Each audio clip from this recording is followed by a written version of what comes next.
Hello everybody and welcome to That's Football. It's Manchester United versus Manchester City, combined 11 on a big, massive Premier League weekend. We will be doing 3 o'clock watch along this weekend. Arsenal are playing West Ham. There's a few other games as well, so make sure you join us for that. But the big one is the Manchester derby. So we're going to do a combined 11. We're going to go through that and we'll pick the manager as well. That's going to be difficult, isn't it? I don't care what sort of revival you think you've had, Ollie. You've lost there, haven't you, really?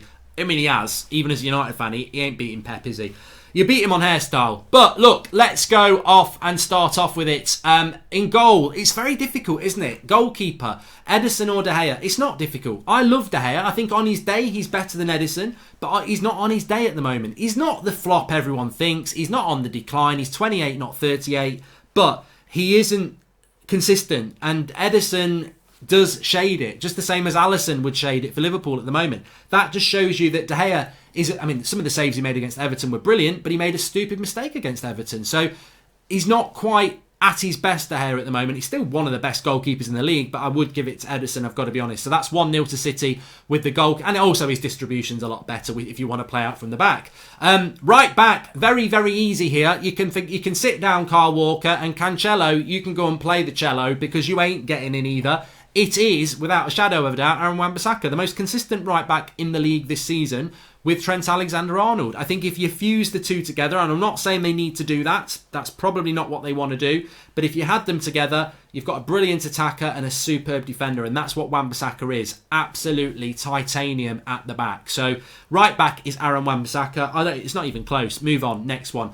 Left back, again, not even close for me. Mendy's been injured, he's always injured, and I'm not including injured players in this, by the way, so, you know, Pogba can sit down again, don't worry, he's been sat down for 8 months. Left back's not going to be Mendy, I think he's just never ever fit.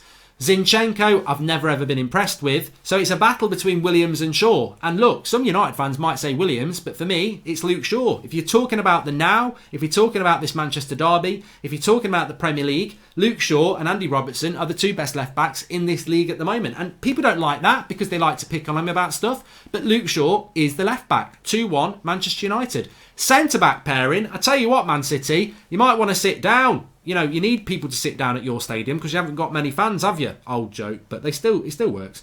Centre-back pairing, very, very easy. Normally you would put Laporte in there. Again, he's injured, and he's been injured for a lot of the season. John Stones is Pebbles, waste of money. Otamendi, Argentinian Phil Jones, full of mistakes. And Fernandinho, I like you, but you're in the wrong position. So you're not even going to get in the team because you're playing at centre-back and you're a CDM. Centre-back pairing, Harry Maguire, very easy. Oh, you overpaid. Such a rubbish argument. Harry Maguire has been absolutely superb for United the last 4 or 5 weeks. He was struggling a little bit around Christmas, November. I think he was too busy doing his Christmas shopping and he was getting confused. But he's done better since he's focused on the football and he's doing a lot better now. Harry Maguire, easy. And look, I'm going to have to put Lindelof there only because I don't think Eric Bailly's played enough. But I think if Eric Bailly was playing, it'd be easy. It'd be easy anyway. But Lindelof's better than anything City have got. He's been very consistent for United this season. City's defence is why you're not going to win the league. You're still very good going forward, but it's a Manchester United back four and an Ederson goalkeeper. So it's 1-4. Who would have thought it, hey? It doesn't stay this way, though, because now we're going to move into where Man City are good. So I'm going to play...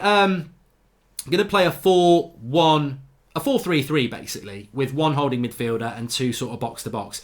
Rodri, whatever you want to call him, he plays for me. He's my kind of player. He reminds me of sort of a Carrick. He reads the game very well. He's very good on the ball. He doesn't really need to make last-ditch tackles because he senses danger. He marks spaces. He protects his back four. He's very comfortable on the ball. I really rate Rodrigo. I think low-key he's been a fantastic signing for Manchester City. And Manchester City don't really... If you're a midfielder in that position, you're never going to get the credit you deserve at Man City because no one really takes much care about Man City anyway. But he has been brilliant, and I would play Rodrigo there. Fred pushes him a little bit. Matic has been good recently, but Rodrigo is better because where Fred hasn't got the ball distribution or control, Rodrigo's got it. And where Matic hasn't got the pace to move around and cover spaces as much as he used to, Rodrigo has. So for me, it's Rodrigo in that one holding role. We're not playing two, none of that rubbish. Not in this side. Two box-to-box midfielders. Definitely Kevin De Bruyne. To me, he's the best midfielder in Europe, probably, but definitely in the Premier League. I really do like Kevin De Bruyne. Not only is he got an amazing ball delivery, shot, creativity, but he's also a grafter as well, and he can put a tackle in. I think he is a very, very good player, Kevin De Bruyne. In fact, forget that. Edit that out. He's a world-class player. So De Bruyne gets in. And alongside De Bruyne, it's Bruno Fernandes. He's been here long enough to take that spot. He's made a massive difference to Manchester United. So anybody who wants to say, you can't say that he's only been here a month. It's been the best month of our season. And we're into month 7 or 8, aren't we? So Bruno Fernandes definitely gets in. Look, there might be a few notable absences. Pogba's not there because he's injured. David Silva's very good. Bernardo Silva's very good.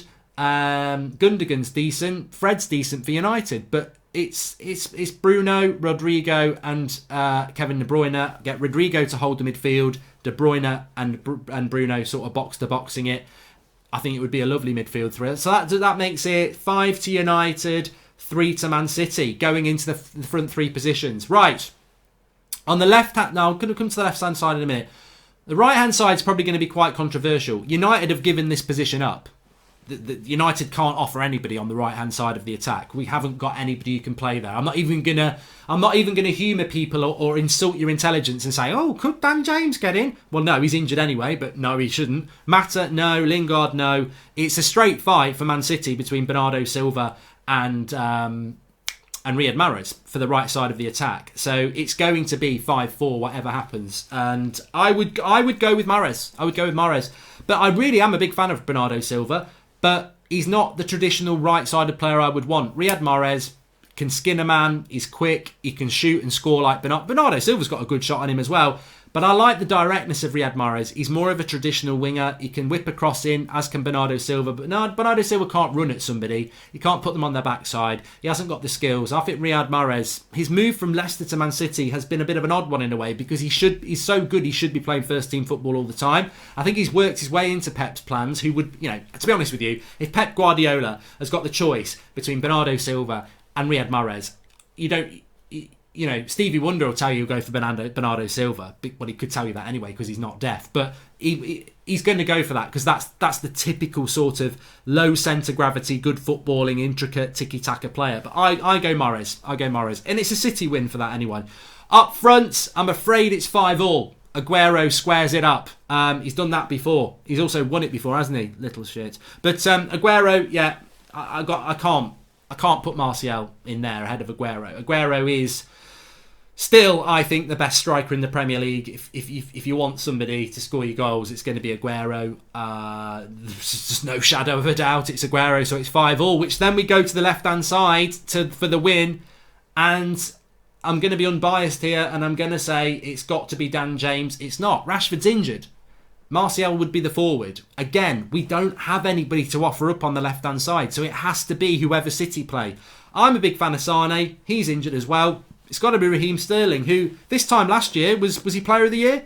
This time this year, it's not been as good a season for Sterling. I think Sterling sort of brought his England form to Man City. Very inconsistent, but he's still better than anything that United can offer. So it's 6-5 City. Many people are going to say, that's too close, Mark, that's too close. But in fairness, apart from Bruno Fernandes, they've taken 5 of the 6 attacking positions. Well, no, from midfield to attack, they've taken 5 of the 6. But in defence, United have taken 4 of the 5. It's only because United have got a better defence than City, and that's not hard. Sheffield United have got a better defence than Man City. So United making it look a lot closer than it is, 6-5, but embarrassing more for United that Bruno apart, there's only one player who gets in that front 6 position. And this has been United's problem this season. If we don't have Bruno Fernandes, it's all 6 Man City. There's no other player who can get in there. And United, credit for the defence side of things, but on the attack, we are far, far, far inferior to Manchester City. So 5-6 win to Manchester City there. Close because of the back four being totally United, and I would argue that with anybody. In relation to the manager, it's Pep. Ollie, who knows what Ollie is? Maybe he's the next Sir Alex Ferguson.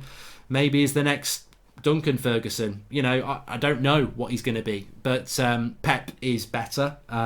He needs an open checkbook, of course, but he's still a decent coach, so it's definitely Pep. Get your comments in below on what about you think about that. Smash a like, make sure you subscribe if you're new. Very big weekend for the derby, for Manchester United as well, but also for City. You'd expect Liverpool to beat Bournemouth tomorrow lunchtime. Man City need to win just to stop Liverpool getting closer to that title day before I don't know when Liverpool can win it now, because that loss to Watford sort of changed things a bit, but it's not going to be far off. Top 4 race, very interesting. Wolves home to Norwich. If they win that, they're going to move. Chelsea home to Everton. Tough game. Can they win against a decent Everton side? United could be dropping points. Arsenal could be closing the gap. Home to West Ham. Burnley, Spurs. Are Spurs going to lose again and really put themselves in jeopardy? They're any say in the top 4 race. Sheffield United, I think they must be playing. They'll fancy their chances as well. So very big, very big weekend for the top 4. Remember, we're live at 3 o'clock for the watch along tomorrow. We'll do Arsenal, West Ham, but keep an eye on all the other games as well. Join me for that. Smash a like, subscribe if you're new, get your comments in below. I'll speak to you all soon. That was a quick one. Enjoyed it though.